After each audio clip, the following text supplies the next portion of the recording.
Shalom semuanya, perkenalkan saya Agnes Tanggang dari kelas PPKN Reguler A Stambuk 2021. Nah, jadi di sini saya akan membahas mengenai tugas saya, yaitu menjelaskan atau memaparkan mengenai yang saya ketahui, yang saya analisa dari gambar 1, 2, 3, 4 pada halaman 47 dan 48.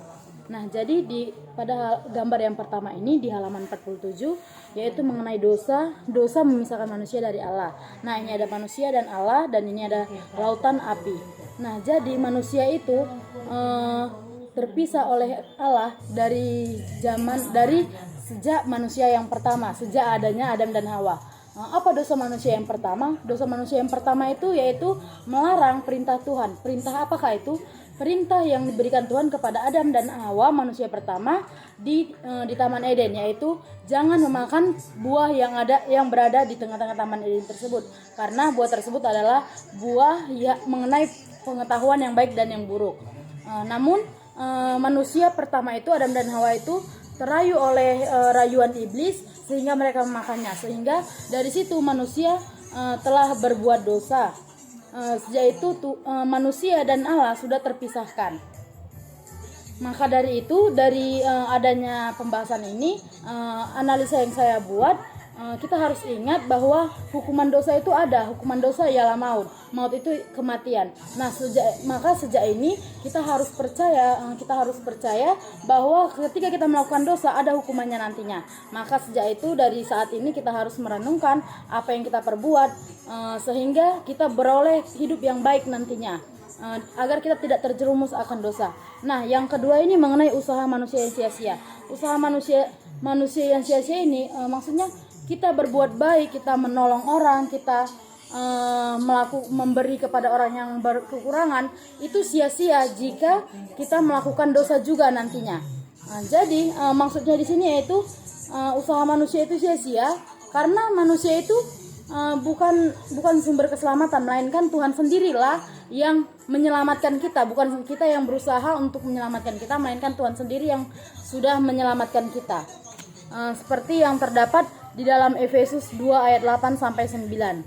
Keselamatan yang oleh karena kasih dan karunia yang dari Tuhan Yesus, keselamatan yang dari iman, keselamatan yang bukan dari kekuatan kita sendiri. Kemudian mengenai gambar yang ketiga ini mengenai Allah jembatan keselamatan satu-satunya. Jadi analisa yang saya perbuat di sini yaitu mengenai Tuhan sebagai juru selamat kita, yaitu jembatan keselamatan satu-satunya bagi kita. Mengapa saya katakan seperti itu? Kita lihat, jika tidak adanya Tuhan, nyata bahwa kita tidak ada di dunia ini, karena nafas kehidupan yang kita punya yaitu dari Tuhan. Maka jembatan satu-satunya untuk kita itu yaitu Tuhan, karena kita tidak akan bisa melakukan suatu kegiatan apapun jika tidak memiliki nafas kehidupan yang dari Tuhan. Berkat Tuhan itu selalu mengalir dalam hidup kita. Jadi kita harus menjadikan jembatan keselamatan satu-satunya itu Tuhan, karena kita sudah tahu bahwasanya Tuhanlah satu-satunya yang bisa menopang kita ke arah yang lebih baik lagi. Nah, mengenai gambar yang terakhir itu, percaya pada Tuhan Yesus terlepas dari hukuman dosa. Mengapa kita harus percaya kepada Yesus? Karena seperti yang tertulis di dalam kitab Yohanes 3 ayat 16, karena begitu besar kasih Allah akan dunia ini, sehingga ia telah mengaruniakan anaknya yang tunggal, supaya setiap orang yang percaya kepadanya tidak binasa, melainkan beroleh hidup yang kekal. Nah, dari nats tersebut kita diingatkan untuk kita selalu percaya.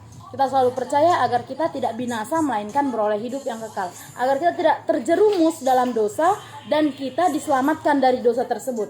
Maka dari itu saya menganalisis di sini, yaitu kita sebagai manusia harus percaya kepada Tuhan, karena Tuhanlah satu-satunya jembatan kita, Tuhanlah satu-satunya juru selamat kita yang hidup dan yang kekal. Karena jika tidak ada Tuhan, tidak ada yang menyelamatkan kita. Bayangkan, Tuhan itu rela mati di kayu salib, dan sebelum mati di kayu salib Tuhan dicaci maki, Tuhan diolok-olok, Tuhan dilempar, bahkan diludahi. Dan ketika di kayu salib Tuhan itu mati, tangannya dipaku, kakinya dipaku, menggunakan mahkota duri. Tuhan rela seperti itu bukan karena dosa Tuhan, melainkan karena dosa kita manusia. Maka dari itu, kita sebagai umat ciptaan Tuhan harus merenungkan betapa baiknya Tuhan itu kepada kita, betapa dahsyatnya kuasa Tuhan itu dalam hidup kita. Jadi kita harus percaya bahwa kuasa Tuhan Yesus bisa menyelamatkan kita dari hukuman dosa. Mungkin sebagian yang bisa saya sampaikan mengenai analisis ini, sehingga saya memperolehkan nilai UTS. Terima kasih buat teman-teman sekalian.